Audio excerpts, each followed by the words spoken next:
BRS BJP పార్టీల అభ్యర్థులు మరోమారు ప్రజలను మోసం చేయడానికి వస్తున్నారని గజ్వేల్ మాజీ ఎమ్మెల్యే నర్సారెడ్డి విమర్శించారు.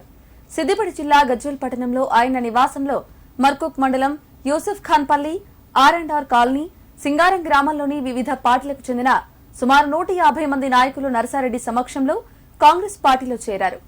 వారికి ఆయన కండువా కప్పి పార్టీలోకి ఆహ్వానించారు. ఈ సందర్భంగా ఆయన మాట్లాడుతూ మెదక్ పార్లమెంటు నియోజకవర్గంలో కాంగ్రెస్ పార్టీ అభ్యర్థిగా బీసీ సామాజిక వర్గానికి చెందిన నీలం మధు పోటీ చేస్తున్నారని, కాంగ్రెస్ పార్టీకి మద్దతు ఇవ్వాలని ఆయన కోరారు.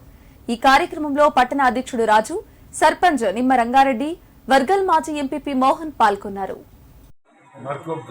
మర్కుక్ మండల్ నుంచి గంగాపూర్ గ్రామస్తులు, అదేవిధంగా ఇక్కడ డబుల్ బెడ్రూమ్ సింగారం గ్రామస్తులు అందరూ కూడా కాంగ్రెస్ పార్టీ చేస్తున్న అభివృద్ధి చూసి, మా రేవంత్ అన్న చేస్తున్న కార్యక్రమాలు చూసి కాంగ్రెస్ పార్టీలో జాయిన్ అయ్యిండ్రు. ఎందుకంటే ఇంకొక నెల రోజుల్లో ఎంపీ ఎలక్షన్స్ ఉన్నాయి. ఆ ఎంపీ ఎలక్షన్స్లో భాగంగా మా ఎంపీ క్యాండిడేట్ నీలం మధు గారికి మద్దతుగా వాళ్ళందరూ వచ్చి కూడా కాంగ్రెస్ పార్టీలో జాయిన్ అవుతారు.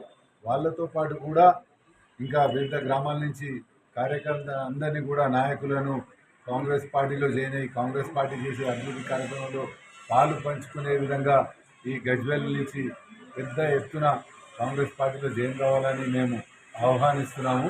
అదేవిధంగా ఎక్కడ లేని విధంగా మన నీలం మధు ఒక ముదిరాజుకు ఇవాళ కాంగ్రెస్ పార్టీ అభ్యర్థిగా ప్రకటించినందుకు అధిష్టానానికి కూడా కృతజ్ఞతలు తెలుపుతూ, ఇక్కడ ఉన్న మా మెదక్ జిల్లాలో ఉన్న ముదిరాజు సంఘంతో పాటు